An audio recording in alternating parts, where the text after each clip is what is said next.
Buenos días, buenas tardes, buenas noches. En este video vamos a dar toda la información y los detalles de los regresos importantes que tendrá la selección argentina con vistas a la próxima y última fecha FIFA del año que se llevará a cabo a mediados de noviembre. Y muchos se preguntan, ¿ya vamos a estar hablando de eso? Y no falta tanto, porque durante la próxima semana no va a haber fecha FIFA, de hecho se va a estar jugando en Europa la UEFA Champions League, pero ya la otra semana, estamos hablando de jueves 14 de noviembre, Argentina va a estar jugando su partido frente a Paraguay en el Defensores del Chaco, correspondiente a la jornada número 11 de las eliminatorias sudamericanas rumbo al Mundial 2026. Así que el DT seguramente durante la próxima semana ya esté dando la lista definitiva. Y vamos a estar hablando puntualmente de 3 jugadores que no estuvieron disponibles en la fecha FIFA de octubre y que Scaloni recupera con vistas a lo que serán la nómina de noviembre. Recordemos que hubo muchos futbolistas que habían estado en la lista anterior, pero que tuvieron que estar desafectados por lesiones de último momento. Y sucedió algo parecido a lo que puede llegar a pasar la semana que viene. Ojalá que no, pero justamente una semana antes de que se llevara a cabo la fecha FIFA, se disputó la segunda jornada en aquel entonces de la fase liguera de la UEFA Champions League y dejó a muchísimos jugadores tocados. Por eso mismo el entrenador tuvo que llamar a algunos de último momento, pero ahora todo parece indicar que están todos medianamente óptimos. Veremos si además de estos 3 arma una lista similar a la anterior. Empecemos. Vamos a comenzar con el primero de los futbolistas, que es el único que no estuvo en la última fecha FIFA, pero no por causa de una lesión. El Dibu Martínez había sido sancionado por la FIFA y por eso mismo no había podido estar presente en ninguno de los 2 partidos que la selección argentina jugó por eliminatorias, ni contra Venezuela ni tampoco contra Bolivia. En aquel entonces el ente máximo que maneja el fútbol a nivel mundial le había dado al Dibu una sanción de 2 partidos debido a los hechos ocurridos en la fecha FIFA de septiembre. En primera instancia por los festejos luego de la goleada ante Chile, en los festejos por la obtención de la Copa América 2024, donde el Dibu se puso la copa, el trofeo, entre las piernas, como hace básicamente siempre, pero esta vez, a diferencia de en anteriores veces, la FIFA no lo consideró algo positivo, algo extraño, porque nunca lo habían sancionado por esto y no es la primera vez que lo hace. Y después también por lo que pasó en el duelo ante Colombia, luego de que Argentina cayera 2-1 frente a los cafeteros en el Estadio Metropolitano de Barranquilla. El Dibu no tuvo quizás la mejor actitud con un camarógrafo, porque cuando lo estaba enfocando luego de la derrota, el Dibu terminó golpeando la cámara. Por esto sí pidió disculpas el guardameta, no por lo que hizo en primera instancia, pero sí por esto, y por eso aceptó la sanción, más allá de que, por ejemplo, Scaloni en conferencia de prensa dijo que la misma había sido exagerada porque era por 2 motivos que no habían sucedido dentro del propio partido y que algunos jugadores por ejemplo, ver una tarjeta roja o expulsión dentro de un mismo encuentro, los terminan sancionando por un solo cotejo, es decir, por uno más, por el que lo terminaron sancionando al guardameta de la selección argentina. Aún así, la albiceleste no hizo ningún reproche. Jerónimo Rulli lo terminó reemplazando en los 2 duelos y terminó teniendo, sobre todo ante Venezuela, una actuación notable y destacada.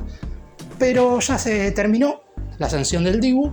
Y no solamente vuelve como el arquero titular de la selección argentina, en esta oportunidad regresa al arco como el mejor arquero del planeta. Ganó hace un par de días, en el inicio de esta última semana, el trofeo Lev Yashin al mejor portero de toda la temporada 2023-2024. Su enorme rendimiento en la Copa América, donde fue determinante para que la selección argentina obtuviera el bicampeonato, y su gran nivel en el Aston Villa de Inglaterra, permitiéndole al equipo británico volver a la UEFA Champions League después de muchísimos años, hicieron que ganara ese premio. Y además no hay que dejar de lado su actual participación en la Liga de Campeones. Es cierto que eso no se tiene en cuenta para lo que fue el premio que terminó ganando el Dibu, pero por lo pronto está puntero en la Champions, en la fase liguera con el Aston Villa, teniendo niveles muy grandes, sobre todo en la segunda jornada, cuando estuvo muy bien frente al Bayern Múnich y el equipo británico derrotó a los germanos por 1-0. Importante vuelta para Scaloni a la hora de establecer esta fecha FIFA. Es cierto que quizás no se sintió tanto en la jornada anterior porque los rivales no eran de los más poderosos y, como dije, Rulli estuvo a la altura de las circunstancias. En aquel duelo frente a la Vinotinto, plagado por lo que fue el campo de juego negado por la lluvia, el guardameta suplente, hoy sin lugar a dudas de Argentina, estuvo a la altura de las circunstancias y respondió de muy buena forma. Pero el Dibu no deja de ser el Dibu. Y además está claro que va a ser uno de los jugadores que representarán a la Argentina en la Copa del Mundo del 2026 y uno de los futbolistas que más tarde que nunca va a ser capitán de este equipo dirigido por Scaloni. Y vamos a hablar de otro de los futbolistas que sería habitual titular en la selección argentina y que no estuvo en la fecha FIFA de septiembre. Nos referimos a Nicolás González, que por lo pronto ya Scaloni lo ha designado como el reemplazante de Ángel Di María en el 11 inicial del albiceleste. En la última fecha FIFA del 10º mes del año, justamente en la jornada previa de UEFA Champions League, mientras la Juventus estaba enfrentando al Red Bull Leipzig en Alemania, el futbolista en cuestión se terminó lesionando, sufrió un desgarro y no pudo presentarse a vestir la camiseta del seleccionado argentino, más allá de que Scaloni lo había puesto en la lista inicial. Si bien es verdad que González ha tenido cuestionamientos por parte del hincha, sobre todo, que quizás lo que le recriminan es su poco gol en relación a lo que convertía en el inicio del ciclo de Scaloni, porque cuando empezó a formar parte del albiceleste por allá en octubre del 2020, era un futbolista que convertía tantos, que llegaba al área por sorpresa, que aún siendo lateral en alguna oportunidad, porque esta polifuncionalidad es algo que le encanta al DT, pero aún jugando muy atrás, era un jugador que llegaba con facilidad al área. Y en el último tiempo no se ha destacado justamente por eso. Es verdad que convirtió el único tanto de la selección argentina en la derrota 2-1 contra Colombia, pero quizás hay muchas imágenes que el simpatizante albiceleste tiene en la cabeza de Nico González cerrando algunos goles que a lo mejor no le significaron a la selección argentina una derrota, ni mucho menos, porque como ya sabemos, Argentina ha perdido tan solo 5 partidos en los últimos 5 años. Prácticamente no ha caído derrotado en ningún cotejo, pero con Nico González siendo un poco más certero de cara al rival, a lo mejor hubiera ganado algunos partidos de manera mucho más sencilla. Aún así, a Scaloni no digo que no le importe eso, pero siempre lo ha considerado un jugador fundamental. Recordemos que fue campeón de las 2 Copas Américas, pero que en el medio, lamentablemente, por lesión se perdió el Mundial de Qatar. Si bien todavía el DT no había dado la lista definitiva, estaba en duda de llevar a Nico González o no. En ese entonces, tanto él como Joaquín Correa terminaron siendo los 2 jugadores perjudicados por diferentes dolencias que no les permitieron estar en la cita máxima mundialista. Por eso mismo, para él sería muy gratificante formar parte de la nómina final de cara al Mundial 2026, porque todos los jugadores, y sobre todo aquellos que llevan muchos partidos en la selección argentina, tienen el objetivo de al menos jugar un mundial. Porque después ya para el 2030 falta mucho y uno no sabe cuál será el futuro de cada uno de los jugadores. Pero la Copa del Mundo del 2026, no voy a decir que está a la vuelta de la esquina, pero faltan menos de 2 años. Y si Argentina logra buenos resultados en esta fecha FIFA de noviembre y también en la fecha FIFA de marzo, ya puede estar asegurando su lugar en el siguiente mundial. Así que es algo muy positivo que Nico González vuelva a la selección y posiblemente, si el DT decide desarmar el tridente, Julián Álvarez, Lautaro Messi, y el que ingrese por alguno de los 2 centroatacantes sea justamente Nico González para volver a jugar con el 4-3-3 con el que normalmente jugaba el albiceleste. O en su defecto con el 4-4-2 con el cual se movió en la fecha FIFA de septiembre. Sin embargo, recordemos que en esa oportunidad no estaba convocado Messi, que todavía se estaba terminando de recuperar de su lesión ligamentaria en el tobillo sufrida en la final de la Copa América. Pero en definitiva, Nico González regresa a la selección, que para Scaloni, como dije recién, es un jugador importantísimo. Y por último vamos a hablar de quizás un jugador con el que sucede todo lo contrario a lo que pasa con Nico González. Como dije antes, Nico es un futbolista que para el público argentino quizás no es tan relevante y fundamental, pero para el entrenador es un hombre que es titular sin ningún tipo de discusión, sobre todo desde ahora que Di María ya no forma parte de la selección argentina, mientras que en el caso de Paulo Dybala no es que sea cero relevante para Scaloni, pero es un jugador que ya el mismo DT ha dejado afuera de la lista de la Copa América por motivos futbolísticos, es decir, no lo tiene como un jugador súper relevante. Había quedado afuera de la fecha FIFA de octubre también por una lesión que había sufrido en la Roma y por lo pronto no había formado parte de ninguno de los dos partidos, ni ante Venezuela ni ante Bolivia. Es verdad que Dybala no ha tenido mucha suerte a la hora de vestir la camiseta albiceleste, por lo menos en este 2024. En la primera fecha FIFA de marzo, lamentablemente se lesionó en la previa, estaba en la lista preliminar, pero lamentablemente lo tuvieron que dar de baja por una lesión. Después, lo que pasó en la Copa América, no formó parte ni siquiera de la primera nómina de 29 jugadores. Después recordemos que Scaloni terminó dando de baja a 3 y ahí se terminó de conformar la lista de 26.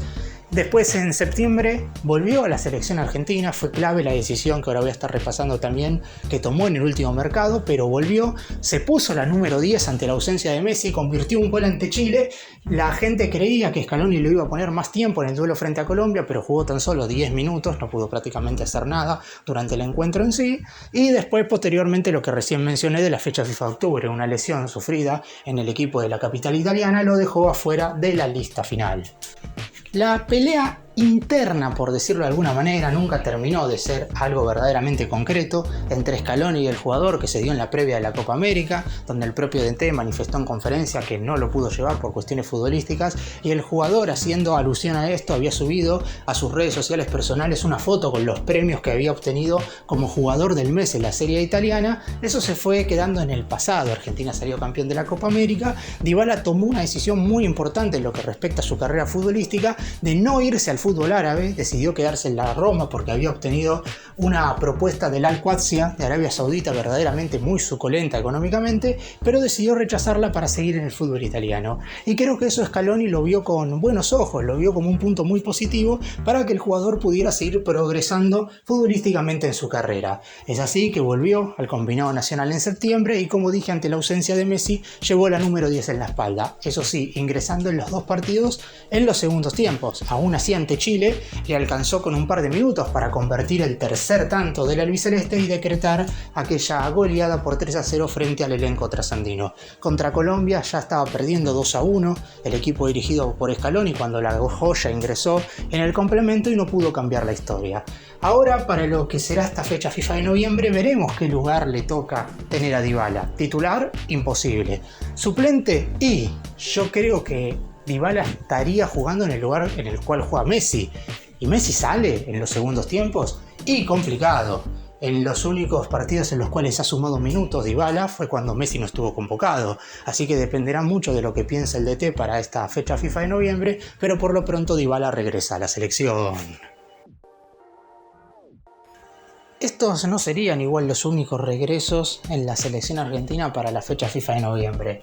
Algunos jugadores que hace bastante tiempo no son convocados, como por ejemplo Marco Senesi, Pablo Maffeo, también volverían a la selección. También, obviamente, la vuelta de Alejandro Garnacho, que es otro de los futbolistas que en la última fecha FIFA se perdió por lesión debido a una dolencia que sufrió en el Manchester United. Y seguro también algún otro futbolista se me está escapando, pero por lo pronto los más relevantes son los que terminé de mencionar en este video, porque uno de ellos es titular y futuro capitán, porque otro, en caso de que Scaloni vuelva al esquema que ha utilizado siempre, es titular, como es el caso de Nico González, y Dybala es un nombre que atrapa absolutamente a cualquiera.